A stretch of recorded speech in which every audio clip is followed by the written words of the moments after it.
What's up, everyone? I'm Jack Slater, aka the Comic Outlaw. Yeah! Check us out on YouTube, man. And now we're gonna go back, yes, to the world of weird. And I'm talking She-Hulk, issue 42, the Sensational She Hulk. And she's been dealing with this killer rock named Sprag, who's been causing trouble up and down the universe, attacking her friends that gave her that bomb-ass green car that was destroyed in the last issue. So, this starts off just like it always does, breaking the fourth wall, doing a little exposition. She-Hulk's looking for Wheeze because she disappeared from the story, and of course she can open this door to the fourth wall anytime she wants. So she starts looking for a friend, and Wheeze is just pissed off. She says that she wants to basically go on a coffee break. She's angry with the direction the issue's going, the writer. More importantly, she's angry at what the writer has kind of done to her, because a little while back she was big, and older, and then she took a dip in the mole man's crystal juice and turned young and fine, and now she's big and fat, and now she's all pissed off about it, and she blames the writer for this. Yes, it is the writer's fault. The writer's been giving She-Hulk and her hell the whole time, so I guess he decided to make her fat. And she just does not want to tolerate it. She's pissed off about it, and she does not want to do the mission anymore. She wants to go and basically just kick this guy's ass or figure out something in order to get her figure back. She is dating She-Hulk's dad after all. Another can of worms. Anyways, they decide that she's going to go off and have a talk with this guy, and She-Hulk's going to go off and fight Sprag, and they're all going to do their own thing. But that's easy for She-Hulk to say. I mean, she's in the middle of it right now, and she's really not doing that good of a job. Anyways, we're back to Act 2. She appears on what's left of the car, and she starts beating up the Sprags.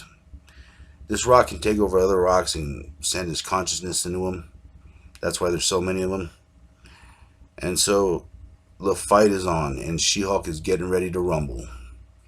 So she beats rock after rock after rock, and even though they're small pieces, they still have Sprag's consciousness in them, so that is a problem. She keeps smashing them. She has to totally annihilate them.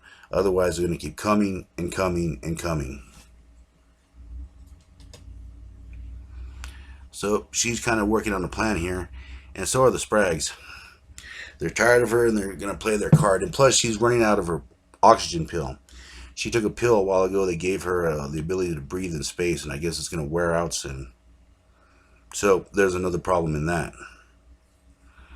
Anyways, all the Sprags, they attack her, and they form kind of they form around her, they surround her, and they start globbing onto her.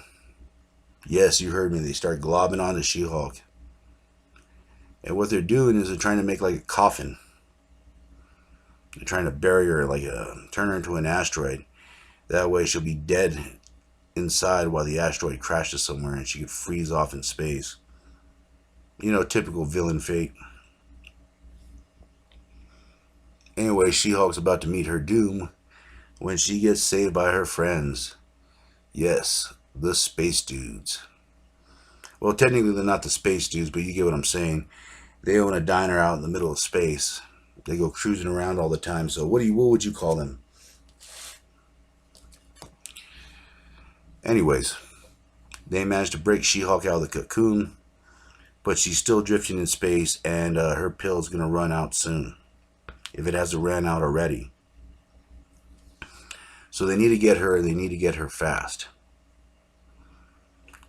So this is where the crew members, they kind of have a little talk with each other, and they decide that they need to rescue She-Hulk before Sprag actually comes back together and starts attacking again, because like I said, he can attack even in the smallest rock. He can send his consciousness. So they get the net ready, and boom, they catch She-Hulk. She-Hulk wakes up wondering why they jumped in the fray. She told them to stay back, but She-Hulk needed a little help, so that's why they jumped in.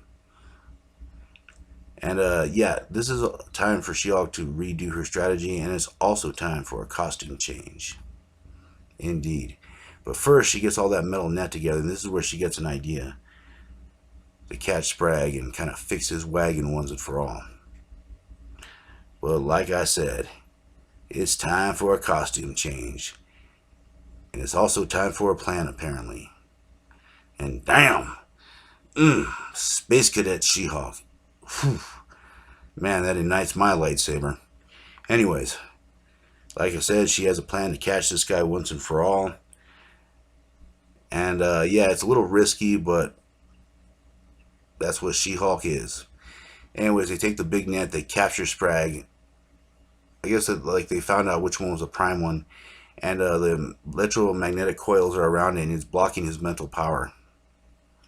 So he has to mentally control these rocks in order to have like consciousness with them.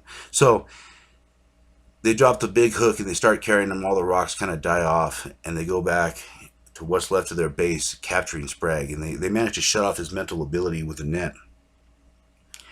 And this is where She-Hulk dumps a little exposition here. And she says back when they first ran into him, this guy had a metal hat, and it was messing with Spragg's powers because he was using his mind to control people. So she figured the metal would interfere with his powers just the same. So it basically made that rock inert. He's alive, but he can't control anything. So they bring him back to what's left of the shop.